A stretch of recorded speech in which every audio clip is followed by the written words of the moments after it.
Sports cards, the sports card market. I'm going to make this video for the shorts, so I'm going to try to do this in under 3 minutes. Right now, you're going to see these headlines. They're going to be sensational.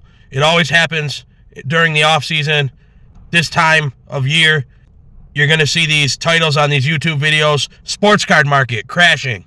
Sports card market in trouble. Panic. Trading cards crashing. And I'll tell you guys, for the past 5 or 6 years since I've been in cards, it's just clickbait titles. It's not true, and I'll explain to you why. Now, maybe some of these guys don't know that. Maybe some of them do, but I'll use the football season as the example. The market lines up with the actual season year to year. During the offseason, it's low tide. Values are low. When the football season starts back up, it's high tide.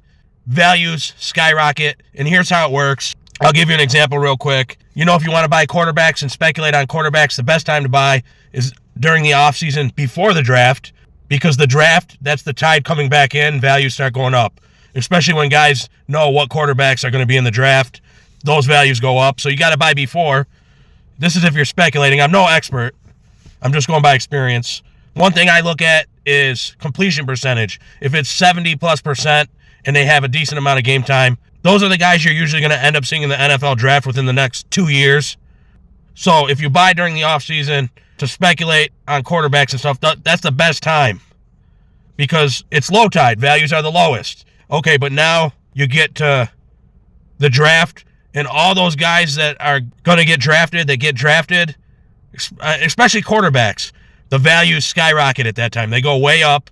You're not early anymore. And when the season starts, that's when values are high. It's high tide, high values. Depending on each individual player, what happens with that player, throughout the season makes all the difference. But, if they end up being like a real good QB or receiver, at that point, you're too late. And if you want those cards, if you're not lucky enough to pull them, the values are going to be way up.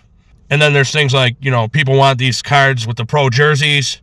So throughout the football season, values across the board, they're up. Especially with the players that perform. We're a few months out from the active season. We're not even in OTAs yet. Training hasn't started yet. The values are going to be at their lowest.